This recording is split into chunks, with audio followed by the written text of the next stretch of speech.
Jadavpur Adobe থেকে Jadavpur station যাওয়ার পথে একটা কালী মন্দির পড়ে। রাস্তাতে আমি কোনোদিন যাইনি, আজই এসেছি। তুমি দেখেছিলে কখনো কালী মন্দির? কালী মন্দিরটা দেখো। এদিকে যাদবপুর এডবি, ওই দূরে রাস্তা, ওইখান দিয়ে হেঁটে আমি আসছিলাম এবং আস্তে আস্তে ঠিক এইখানেই কালী মন্দিরটা পড়ে। দেখো কি সুন্দর। এবং এখন সন্ধে হচ্ছে, আকাশটা নীল, মানে সন্ধ্যের আকাশ নীলই থাকে। আর শ্রী শ্রী দয়াময়ী কালী মন্দির। এবং এটা পুরোটাই বাজার এরিয়া তো, এবং এত দোকান এখানে, তাই বাজার এরিয়ার ঠিক মাঝখানেই এই মন্দিরটা পড়ে। আর এই দিক দিয়ে সোজা চলে গেলে আমরা চলে যাব যাদবপুর স্টেশনের দিকে। কালী মন্দিরটা ক্রস করে কিছুটা এগিয়ে এলাম, আসার পর এই জায়গাটা দেখো, এখানে একটা গেট দেখা যাচ্ছে, ছোট্ট একটা গেট। এটা হচ্ছে যাদবপুর ইউনিভার্সিটির গেট। এটা একটা সাইডে গেট, আমরা কখনোই এইদিকে আসেনি। কালী মন্দিরটা দেখতে পাচ্ছ ওখানে, এইখানে যে গেট। আমরা ক্রমাগত যাদবপুর স্টেশনের দিকে এগিয়ে যাচ্ছি এবং এখানে আমি ছোটোখাটো বাজারও কিন্তু বসে টুকটাক। প্রচুর মানুষ এখানে হেঁটে আসে ট্রেন ধরার জন্য। কেউ কেউ জোরে হাঁটছে, কেউ কেউ আস্তে হাঁটছে। খুব ব্যস্ত জায়গা এটা, এবং প্রত্যেকটা দোকান পাশাপাশি।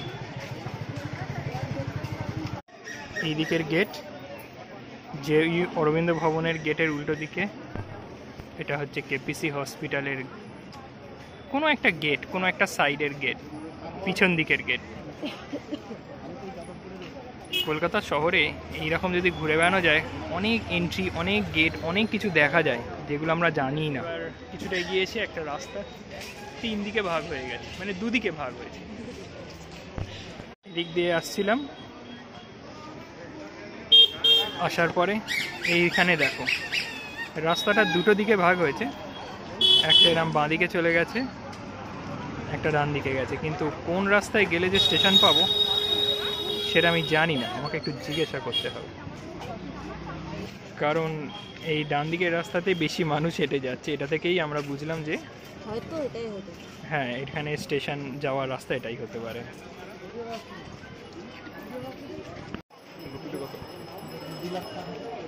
এই স্টেশনের রাস্তা আমরা ধীরে ধীরে সামনের দিকে এগিয়ে যাচ্ছি।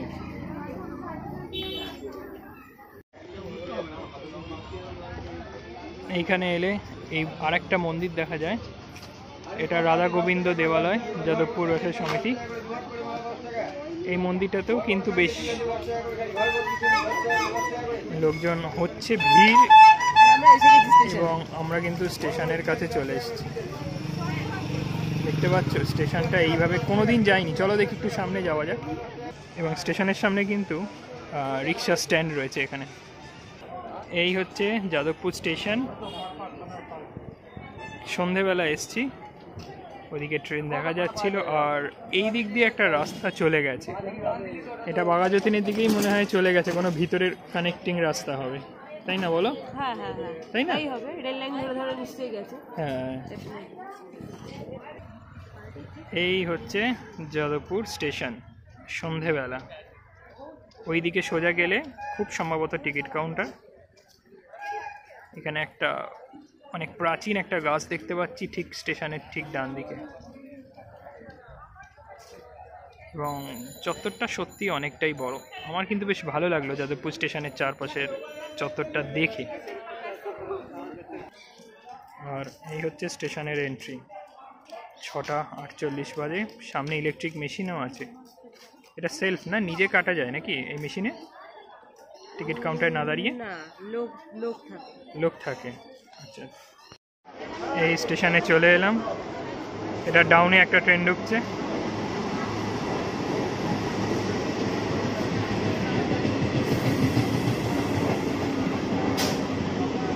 আমার কিন্তু স্টেশন চত্বরটা বেশ ভালো লাগলো। তোমার কেমন লাগলো?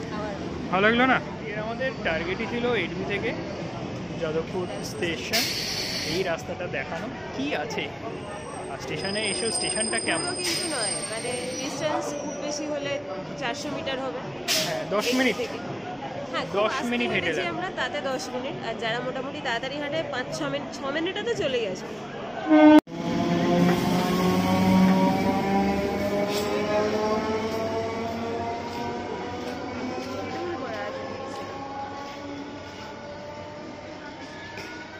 আরেকটা যেটা মেন জিনিস সেটা হলো এখন বর্ষাকাল এবং এই যাদবপুর স্টেশনটা পুরোটা শেড, শুরু থেকে শেষ অবধি দুটো প্ল্যাটফর্মই শেড,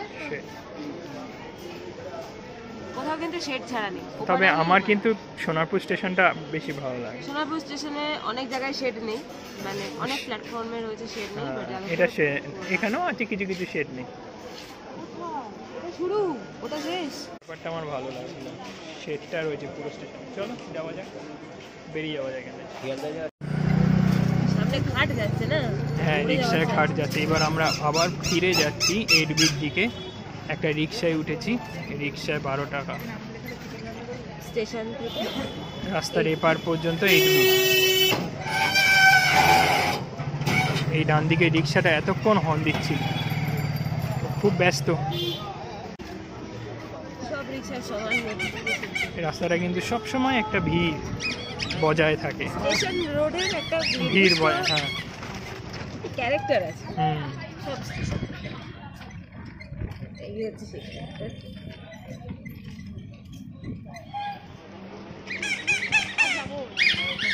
চড়ে চড়ে কষ্ট হচ্ছে আমার, আমি আর যাবো না।